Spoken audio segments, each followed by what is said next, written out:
¿Qué tal? ¿Cómo está? Bienvenidos. Esta es otra edición de Panorama. Vamos a abordar nuevamente el tema vinculado a las modificaciones en la barrera por el tema aftosa en la Patagonia, una medida que ya lleva casi 3 meses de implementación, 2 meses y algo más, y que desde su puesta en marcha ha generado una serie de derivaciones. Reclamos del sector frigorífico, buenas expectativas por parte del sector productor, malestar entre los consumidores, preocupación entre los trabajadores de la industria de la carne, porque según cada uno de esos sectores la medida va impactando de manera distinta. Para los productores ganaderos porque implica una oportunidad de negocio mucho más atractiva. Para los frigoríficos porque en el interín ha caído la producción, digamos, la actividad dentro de los frigoríficos. Para los trabajadores que se desempeñan en la industria cárnica, bueno, ven disminuidas o en riesgo o en peligro sus fuentes de trabajo, por lo menos circunstancialmente. Y para los consumidores, porque más allá de que en teoría, para los entendidos en la materia, la carne no debió haber sufrido ningún tipo de inconvenientes o de subas en los precios, en los hechos, la carne subió hasta 40%, por lo menos al sur del río Colorado. Vamos a volver a abordar este tema en la jornada de hoy porque hubo movilizaciones en los últimos días, hubo corte de puente en Centenario 5 Saltos, también en Neuquén Cipolletti, por trabajadores del sector. Y vamos a volver a trabajar sobre esta cuestión para poder echarle un poquitito más de luz. Vamos a rescatar algunos testimonios que teníamos de programas anteriores y vamos a aportar nuevas entrevistas para nuestra jornada, para este tema, aquí en Panorama. Después de la pausa.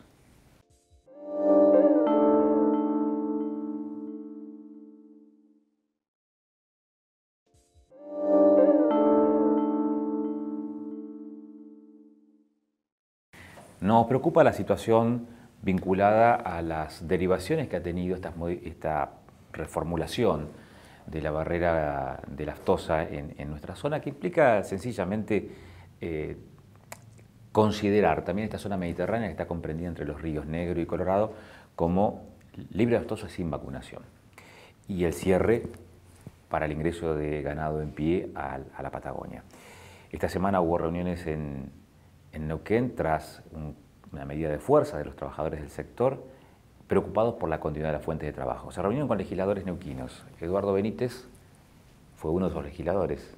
Así que Eduardo, muchísimas gracias por estos minutos que nos das para hablar del tema y la consideración que ustedes tienen respecto de esta problemática que afecta, bueno, al sector cárnico, pero que afecta a todos los consumidores también, porque digamos, las derivaciones de esta política de considerar a la región como libre de aftosa sin vacunación implica también un impacto en el bolsillo de la gente. ¿Cuál es la primera impresión que ustedes tienen o cuál es la primera preocupación que ustedes tienen como legisladores y en el caso neuquino, Eduardo? Bueno, en principio el tema de las fuentes laborales. Ese es el problema principal que estamos teniendo. Más allá de que no se ha trabajado, digamos, de manera conjunta, a mí me parece que estas políticas nacionales tendrían que venir de la mano de las políticas provinciales. ¿Qué quiero decir? Nosotros necesitamos tanta cantidad de animales para autoabastecernos y un ciclo de un animal hablamos entre 4 años, 3, 4 años como para poder ponerlo en el mercado. No es así, no tenemos esa cantidad de animales a partir de los productores que tenemos. Yo creo que no hay un plan productivo provincial serio o importante. Y además de eso no tenemos, me parece, el acompañamiento de los entes de financiamiento que tendríamos que tener. El Banco Provincia jamás se puso a la altura de la circunstancia. El Banco Provincia en Neuquén se conforma con salir a mostrar lo que se gana y por dar un ejemplo burdo y me parece que además hasta debe causar molestia dar más plata para financiar una camioneta que para poder renovar las cabezas de ganado. Y lo que pasa es que, a ver, se analiza también en la óptica comercial. Es decir, si uno toma un crédito prendario y no cumple, se lo rematan. Con los créditos hacia la producción es más difícil avanzar en ese terreno si es que hay incumplimiento por parte del deudor. ¿O me equivoco? Yo digo que tenemos otros elementos, como es el IADEP, por ejemplo, que tendríamos que poner la plata que hay que ponerle por ley y no se le coloca, y el banco tendría que, la gente que se quiere bancarizar, porque lo primero que dicen los empresarios no se quieren bancarizar. nosotros tenemos pequeños productores a los cuales tenemos que acompañar, y acompañar significa facilitarles las cosas. Y el que pueda bancarizarse, bueno, bienvenido sea, pero buscar tasas más o menos importantes, que se puedan devolver, que además de eso le den el tiempo para que puedan empezar a poner en el mercado el producto que están trabajando. Yo creo que no hemos trabajado en conjunto y es lo que nos pasa. Y estando junto en la legislatura, digo, legisladores de distintos bloques, ¿esto se plantea también en el oficialismo? Sí, nosotros hemos tenido una característica muy importante.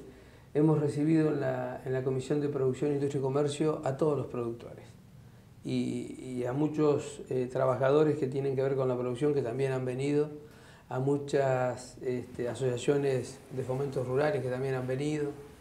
Y cuando viene tanta gente a la legislatura a ser escuchada y que la podamos acompañar, quiere decir que o no tenemos proyectos serios o hay puertas que se tendrían que abrir y no se abren.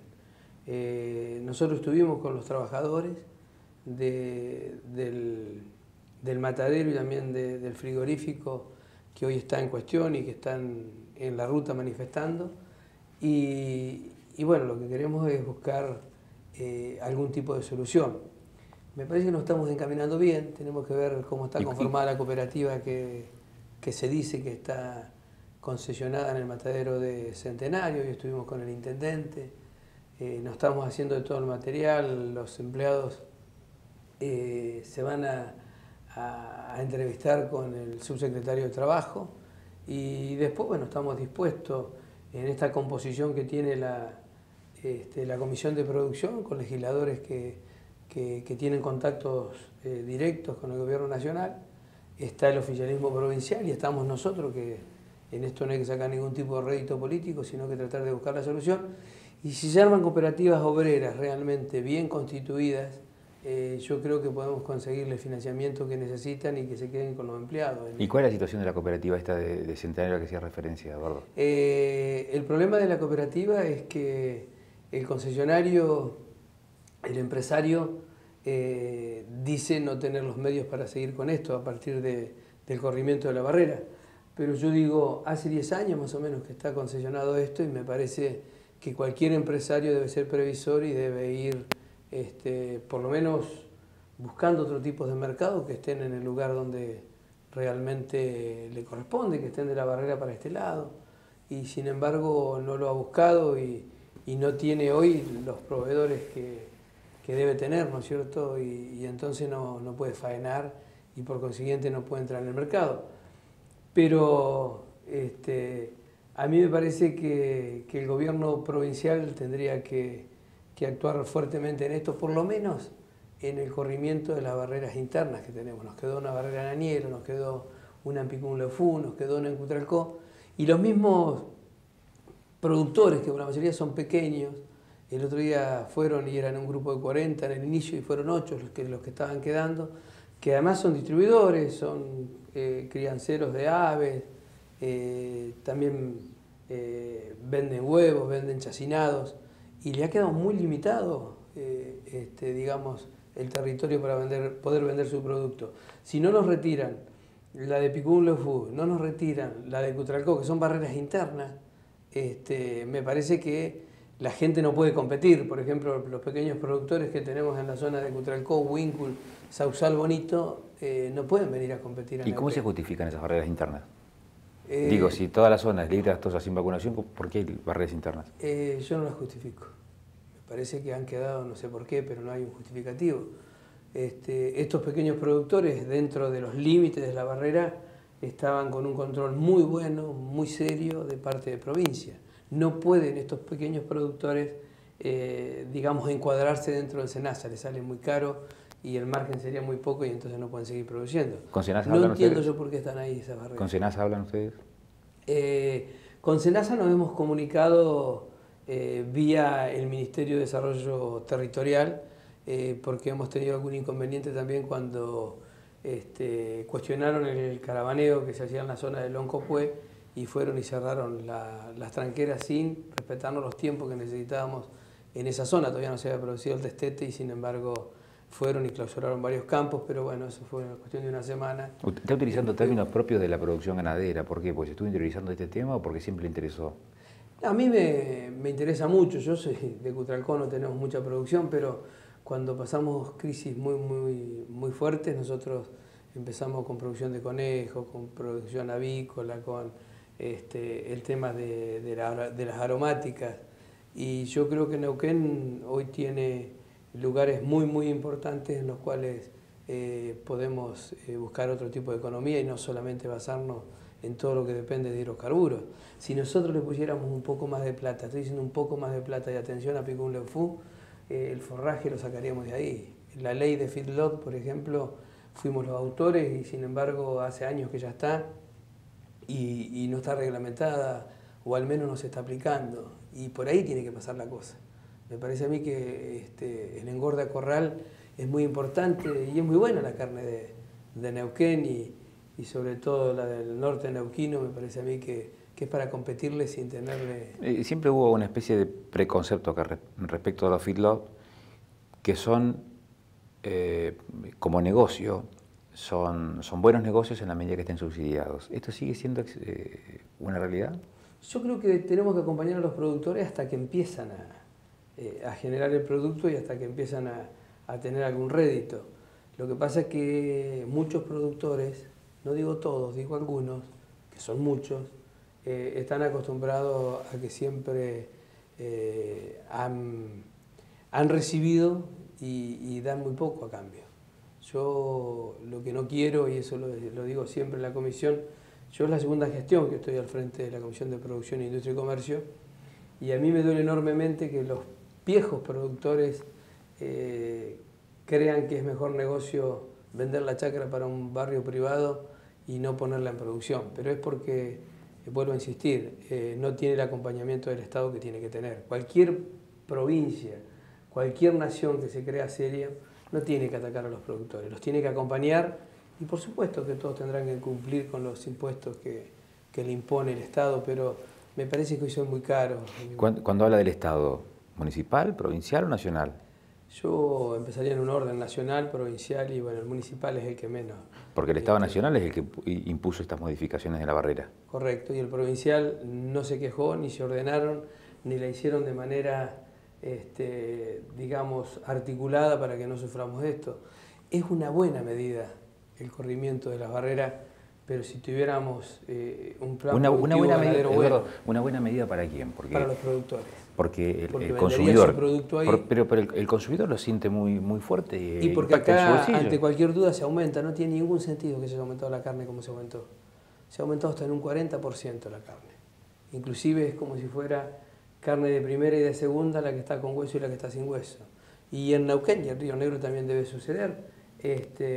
La mayoría de los alimentos que consumimos, y digo mayoría porque estamos hablando de más de un 50%, ingresan de las provincias vecinas y eso me parece que no puede ser. El Estado debe estar presente y el Estado debe buscar otro tipo de alternativa desde el punto de vista económico. Digo, por ejemplo, hoy se habla mucho en estos últimos días de controles de precios. ¿Está? Hasta se impulsa controles populares de los precios, a través de organizaciones o políticas o de base o organizaciones de la sociedad, digo, centros de jubilados, agrupaciones juveniles para controlar precios. ¿Es el control de precios lo que debe implementarse aquí? Porque parece las reglas de libre mercado han impulsado esto. Se modifica la barrera, ¡pum!, aumentan hasta en 40% sí, la carne. Acá con mucha claridad se está viendo la falta de políticas para esto. A mí me parece que debe ser en los últimos tiempos lo peor que nos pasó a los argentinos. Yo recuerdo cuando se fue el expresidente Menem, dijimos, bueno, puede ser que nos venga algo peor que esto, ¿no? Y vinieron, sufrimos hechos peores. Siempre los radicales por ahí nos recuerdan lo de la Rúa, pero bueno, puede haber sido, digamos, una falta de eficiencia en el poder. Pero lo que estamos viviendo ahora me parece que no nos merecemos los argentinos. No nos merecemos los argentinos pedir permiso para hacer cada cosa. No nos merecemos los argentinos que nos digan que tenemos que comer 500 productos porque los va a controlar los militantes del partido gobernante. No nos merecemos los argentinos que nos estén mintiendo de manera permanente con el INDEC, que no nos acompañen en las cosas importantes. No nos merecemos tener más del 50% de deserción escolar y creyendo que con una netbook podemos estar nosotros resolviendo el problema de educación. Tenemos que trabajar en las cosas esenciales, tendríamos que trabajar en recuperar los derechos básicos de todos los ciudadanos que los hemos perdido. Nosotros no podemos hablar de educación porque está muy mal, están todas las provincias con algún conflicto salarial. Los edificios escolares no son los mejores. El tema de seguridad nos dicen como si fuéramos estúpidos los argentinos, que es una sensación que tenemos. En Neuquén, lo que va del año, ya hubieron 20 muertes por hechos delictivos, y un montón de hechos delictivos y un montón que no se denuncian. El tema de la vivienda, el tema del trabajo, ¿usted cree que hemos disminuido la desocupación? No la hemos disminuido, la estamos disfrazando. Esta Argentina se ha disfrazado todo y esta Argentina solamente se está gobernando por cadena nacional.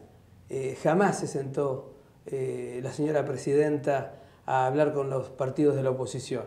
Es muy saludable, es muy bueno que hagamos estos intercambios. Todo es a raíz, o está conmigo o te piso, y entonces los legisladores de las distintas provincias que tendrían que ir a defender la provincia no lo hacen. Acompañan todo lo que la señora presidenta necesita sacar. Lo que hicieron con la justicia es una cachetada enorme a la democracia. No nos merecemos los argentinos esto. Mire hasta dónde terminó. Empezamos hablando de las tosas. Empezamos hablando del precio de la carne, de las fuentes de trabajo, y terminamos en una visión macro. Es decir, no se puede escindir una cosa de la otra. Y es todo consecuencia de lo mismo. Yo creo que van a haber cambios realmente importantes. Fíjese una curiosidad. En Neuquén estamos por vivir unas elecciones para renovar la mitad del Consejo Deliberante. Y la mayoría de los partidos políticos o de las fuerzas políticas están buscando referentes que no tengan que ver con la política. Y yo les voy a decir algo, y estoy convencido de lo que digo. La política no es mala palabra, pero además de eso, los que pueden resolver las situaciones que la gente hoy está sufriendo es solamente la gente que está en la política, con ayuda de la gente que no está en la política. ¿Por qué dice eso? Si en los últimos tiempos los mismos políticos se han encargado de la misma gente que está en la política. Porque no hemos encontrado soluciones, y porque hay políticos que no le dan lugar a políticos que vienen preparándose y políticos jóvenes. Entonces siempre sigue lo mismo, ¿no es cierto? Yo creo que nosotros ya hemos cumplido un ciclo. Uno llega a la política o porque realmente milita, por casualidad o porque quiere servir a alguien. La política para mí es muy buena, me ha dado posibilidades. El poder es bueno, pero el poder ayudar, el poder estar al servicio de otro, no el poder por el poder mismo. Yo milité 15 días y fui intendente de mi querido pueblo que es Cutralcó, y aprendí con la gente, aprendí cómo hacer papá con mis hijas, aprendí con la gente a hacer política, y todos los días de cara a la gente, reuniéndome con todos aquellos que tenían problemas. Más de una vez, 25 veces fui yo a buscar a la gente en la ruta porque salía a reclamar. Por eso me duele cuando indirectamente algunos empresarios le dicen a la gente que no va a tener más fuente de trabajo, que la están alejando cada vez más de la dignidad, y la gente sale a la calle a reclamar, creyendo que la gente, arriesgando su vida en la ruta, enojándose con los demás trabajadores, vamos a resolver las cosas.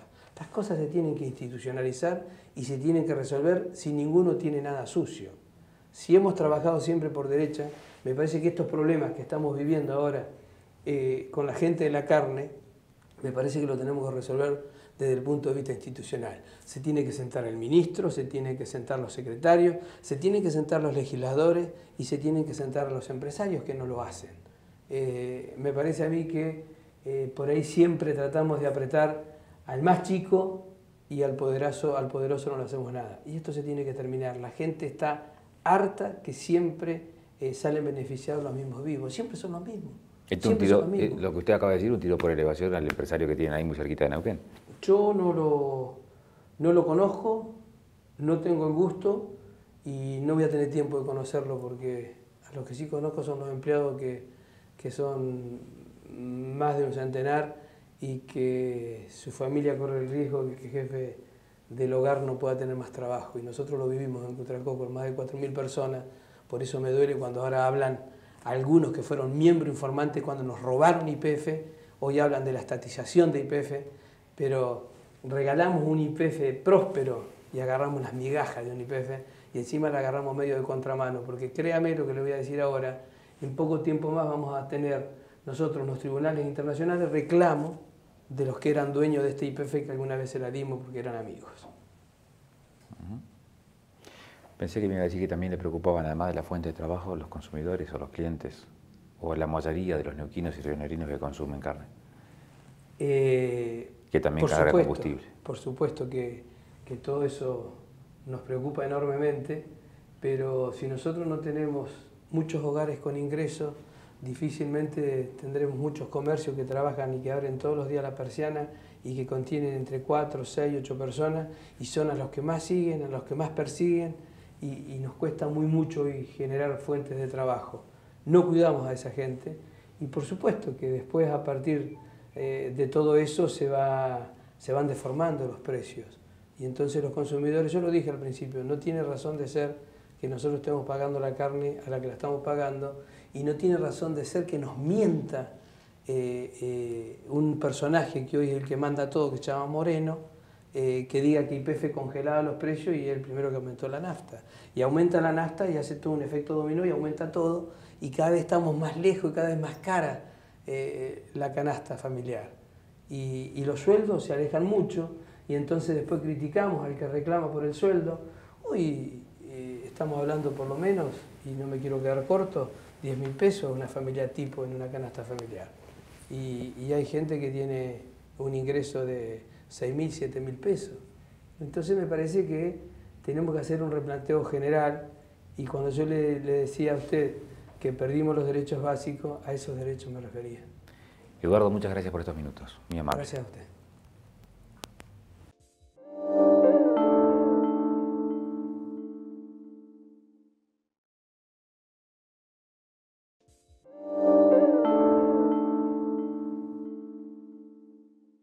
La situación en el bloque anterior vista desde la óptica política, las impresiones que genera no solamente esta medida, sino el cúmulo de decisiones en materia política y de conducción de un Estado, es lo que intentaba abordar Eduardo Benítez cuando empezamos a charlar sobre las implicancias que trae aparejada la modificación de la barrera sanitaria por la aftosa. Preocupación en su caso y en su sector político por la continuidad de las fuentes laborales. No son las únicas preocupaciones, hay otras preocupaciones que también están vinculadas al tema cárnico. Vamos a rescatar de nuestro archivo, cuando abordamos este tema hace 2 meses atrás, algunas otras impresiones, otras lecturas de lo que fue, de lo que es esta modificación en la barrera sanitaria.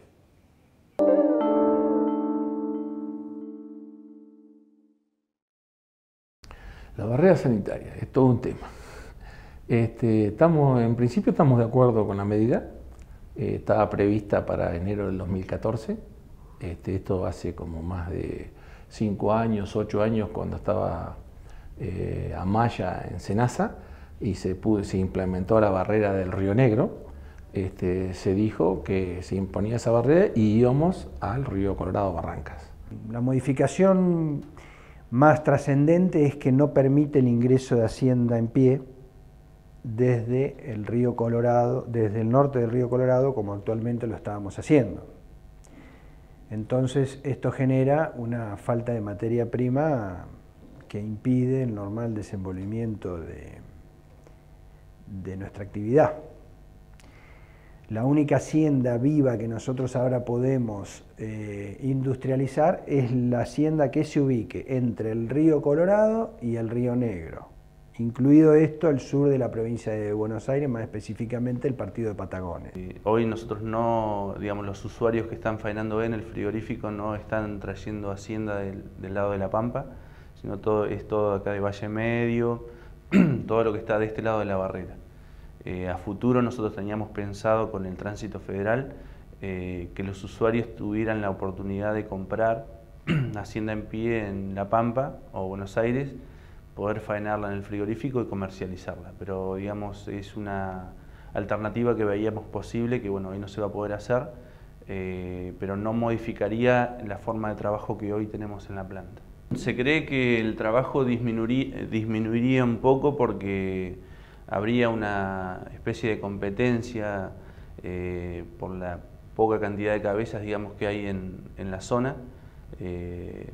Los usuarios que faenan en el frigorífico tendrían que competir un poco con lo que es Centenario en Neuquén, Beltrán y Fridevi acá en Río Negro. Digamos, habría una puja de precios y por la poca cantidad de animales, quizás bajaría no tan solo en el frigorífico, sino en los demás frigoríficos, sí.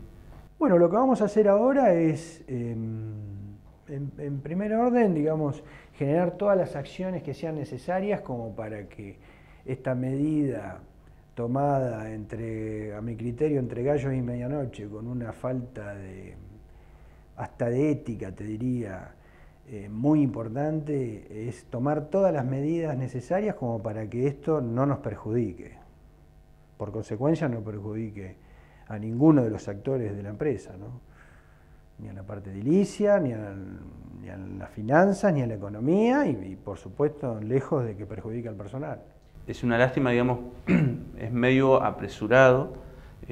Creemos que se podría haber hecho con un poco más de tiempo, un poco más organizado, pero bueno, en algún momento se tendría que correr la barrera, así que bueno, no estamos de acuerdo, lo hemos discutido, así, digamos, igualmente corremos el riesgo de que la faena caiga, pero bueno, ya hemos tenido en otros, digamos, momentos donde la faena ha caído, con el tema de la sequía, la ceniza, y bueno, hemos salido adelante de igual forma, por ahí con un acompañamiento muchas veces del Estado y con, digamos, estrategias de la cooperativa en sí. Compartimos la medida, quizás nos parece un poquito apresurada, pero creo que es justo, digamos, lo que está planteando el productor de lograr un mejor estatus sanitario. Con la barrera, yo creo que a nivel productivo lo que va a cambiar que es una alternativa más para Río Negro de producir en los valles irrigados, que son muchos y muchas hectáreas. Nosotros acá, en toda esta zona que abarcamos, diríamos, desde Catriel, Octavio Pico hasta Chillinale, hay más de 1000 hectáreas de maíz sembrado para grano y ya están iniciándose también en los sorgos para silo, que esto es incipiente. Le estamos pidiendo al INTA de que pegue un espaldarazo en esto, que salga a hacer la punta de lanza y a enseñarnos y a demostrar cómo se hace esto. Y yo creo que vamos en ese camino. Acá en Valle Azul hay unos campos nuevos con riego por pivot y otras cosas que son interesantísimos de verlo, con unas producciones muy altas y con escasa participación en el mercado o en conocimiento de los novillos. Así que yo creo que esta medida va a ayudar a que esto se acelere de forma importante en producir novillos bajo riego. Y lo otro que hay que entender que esta medida es al sur del río Colorado. El río Colorado termina allá en la provincia de Buenos Aires. Y allá toda esa zona es triguera, novillera, sorguera, y se tiene que reacomodar el mercado, yo creo que todos esos novillos que se faenaban por una cuestión de distancia o de precio al norte del río Colorado, hoy se van a redireccionar a todos a lo que es el Alto Valle y lo que es la zona de más población. Lo que estamos esperando es el plan de acción, te decía, que seguramente o previamente a una decisión tan trascendente como es un corrimiento de barrera, dicho sea de paso, nosotros venimos alertando de esta situación porque este es un cuco que siempre está en la actividad, por eso te decía, como no es la primera vez que esto sucede. Nosotros apenas asumió en nuestra provincia el gobernador actual, pedimos reunión con Bertolla, allá te diría por el año 2000 y pico, y ya le hicimos la presentación de las consecuencias que traían en este tipo de decisiones, ¿no? De nuestro parecer, se puede ver así, pero es muy fácil de leer, por eso la gente, la comunidad lo toma enseguida este tema, porque realmente es un tema muy, muy sencillo. Y por sobre todo, bueno, también que expliquen un poco cuáles son los beneficios de una decisión de este tipo, ¿no? Porque te puedo asegurar que no hay ningún beneficio. Tal vez no es bueno que yo lo diga porque yo soy uno de los perjudicados, pero, o sea, esto lo hemos hablado. El país hace 40 años que tiene este sistema de barrera sanitaria, ¿sí? Esto llegaba hasta hace una semana de Río Negro a Ushuaia. En 40 años de barrera no se exportó un solo kilo de carne, uno solo, ¿eh? Porque el objetivo de todo esto es que el país vaya avanzando en su zona libre de aftosa sin vacunación para poder tener un mercado en un futuro, que hoy no existe, en un futuro un mercado que pague más por la hacienda proveniente de esta zona, que mayor cantidad de productores lleguen al mercado de precio más alto que se genera en base a la exportación, a esos mercados que todavía no salió un kilo, y a esos mercados que todavía no lo piden, no existen. Convengamos que la aftosa es una enfermedad, que es una fiebre que tiene el animal, que lo único que le produce es llagas en las manos y llagas en la boca. El animal por consecuencia no come y como tiene llagas en la boca no camina y no come. En conclusión se muere. Es una enfermedad netamente económica, que se cura con una vacuna y que es totalmente inocua al hombre. O sea, al hombre no hace absolutamente nada comerse un pedazo de carne con aftosa. Hoy preparar un container con cierta cantidad para una venta especial y sacarlo por San Antonio Este no es ninguna locura. No vamos a pensar que vamos a hacer las exportaciones que hace toda la pampa húmeda, pero con ciertos nichos, y hay ciertos países que únicamente entras siendo libre sin vacunación de aftosa, puede llegar a ser atractivo. Y yo creo que se está apuntando, con el cordero se apuntó. Hoy lo que tenemos es un problema comercial de acuerdo a cuánto es el dólar que vos exportás y cuánto es lo que en realidad cobrás. Hoy el consumo interno está pagando más que una exportación, en el caso de los ovinos. Y en el caso de los bovinos también, a nivel nación no hay, diríamos, una exportación, diríamos, alta. Pero sí hay mercados que esta carne con estas medidas te pueden llegar a pagar más que lo que paga la cuota Hilton. Hay una medida internacional que se cambió ahora, recientemente. Creo que está en vigencia. Haría mis reparos si está en vigencia, pero está para ponerla o ya está. Es que aceptaron, la Comunidad Europea aceptó la cuota Hilton y lo demás de novillos engordados a corral, terminados a corral. Cuando antes teníamos los protocolos y todo, donde era novillo a campo.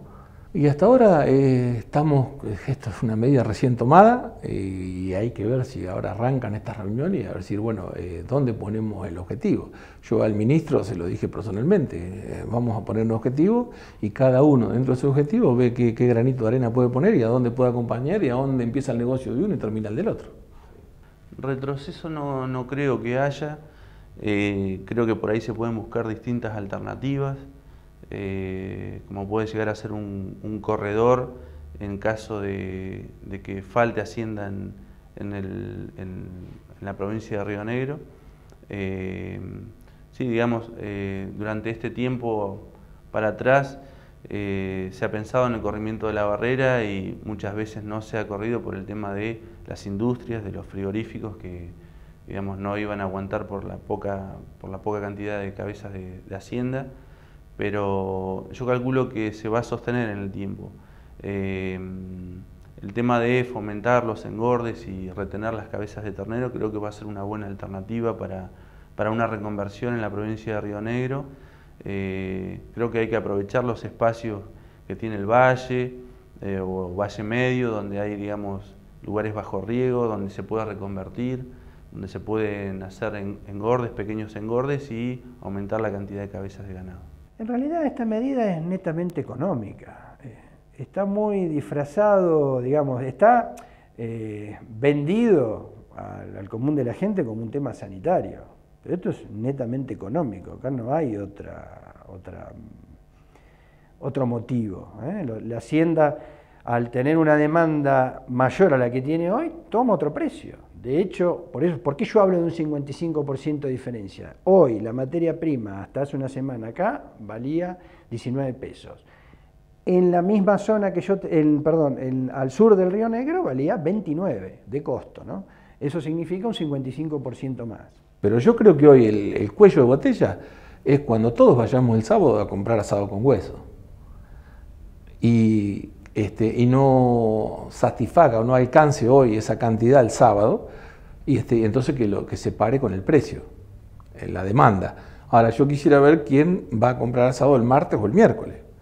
Entonces yo creo que es una cuestión de reacomodamiento y que puede haber algún precio que no esté de acuerdo, pero sí tengan en cuenta que está la deshuesada que sigue entrando en todas sus facetas. Digamos, es lógico que al haber menos cantidad de hacienda y que haya una puja, digamos, en la compra por los demás frigoríficos, va a tender a subir. Yo creo que esto lo va a regular el mercado, yo creo que la gente lo va a regular al momento de comprar. Ha pasado en otras ocasiones, digamos, donde ha subido la carne y la gente igualmente sigue comprando, pero bueno, compra en menor cantidad. Así que yo calculo que si llega a aumentar, lo que lo va a regular va a ser digamos, el precio en la calle, el precio en las carnicerías.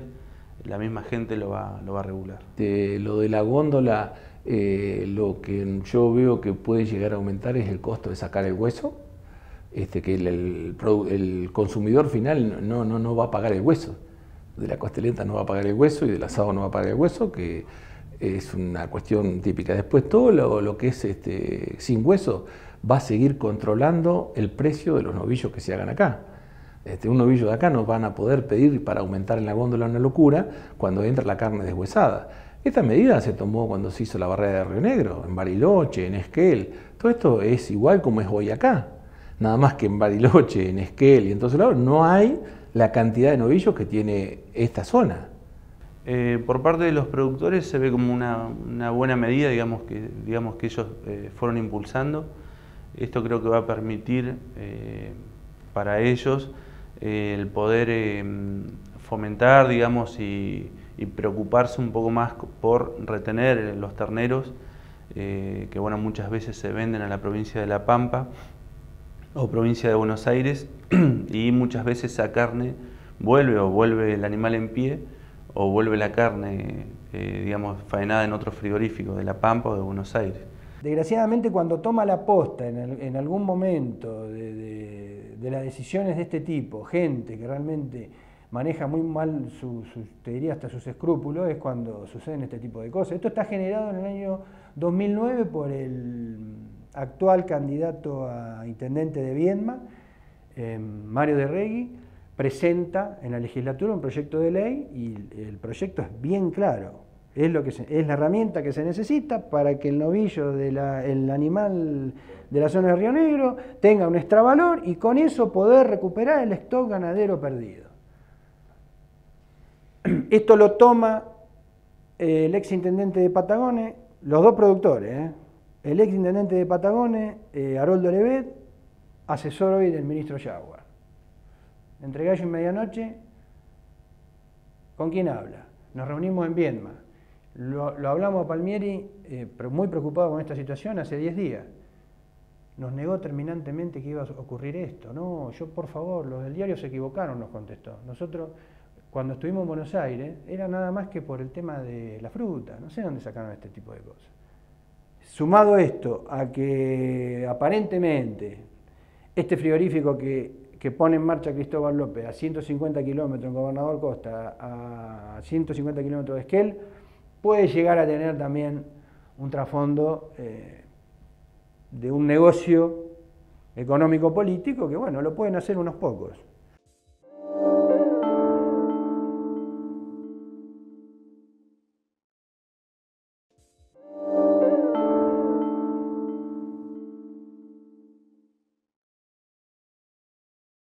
Para cerrar, no podemos dejar de mencionar por lo menos algunos aspectos que consideramos importantes. No todas las decisiones políticas implica considerar los diferentes intereses de todos los sectores que se ven involucrados frente a una medida, a una decisión, a una normativa nueva, a una reglamentación distinta. Aquí hubo una normativa nueva, aquí hubo un cambio o un ajuste en las reglas de juego. La Patagonia como libre de aftosa, una franja con vacunación, desde el Río Negro para abajo, sin vacunación.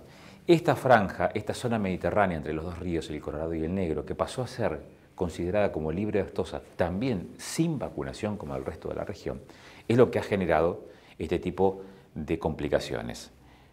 En algunos casos, en otros no tanto. Para los productores ganaderos, lo dijimos al principio del programa, una oportunidad diferente de negocio. De hecho, ha comenzado a surgir en este último tiempo, casi como oncos le diría, feedlot, engorde a corral, iniciativas, emprendimientos empresarios de pasturas, todos temas vinculados a la producción cárnica. ¿Para qué? Para sostener los terneros que se generan, que se producen en la región y que hasta aquí eran comercializados al norte de la barrera. Hoy hay otra oportunidad. La demanda interna de la Patagonia está requiriendo que esas cabezas queden en la región para consumo interno. Productores, emprendedores, ven con buenos ojos la medida. Frigoríficos, hasta tanto esto se resuelve y se normalice y se estabilice el ritmo de producción, de engorde de los animales, haya suficientes cabezas como para faenar, la situación es compleja. Los empleados del sector, preocupados por la continuidad de sus fuentes de trabajo. Algunos gobiernos han decidido asistir a los frigoríficos con subsidios. El caso de Fridevi, por ejemplo, en Viedma. Hay otro sector que también está implicado en esto, que son los comerciantes minoristas. Aquí han visto disminuida la cantidad de operaciones comerciales. ¿Por qué? Porque el precio de la carne aumentó. La gente viene gastando más o menos lo mismo o ganando más o menos lo mismo, por lo tanto sus gastos son similares. Ahora, a igual plata, menos kilos.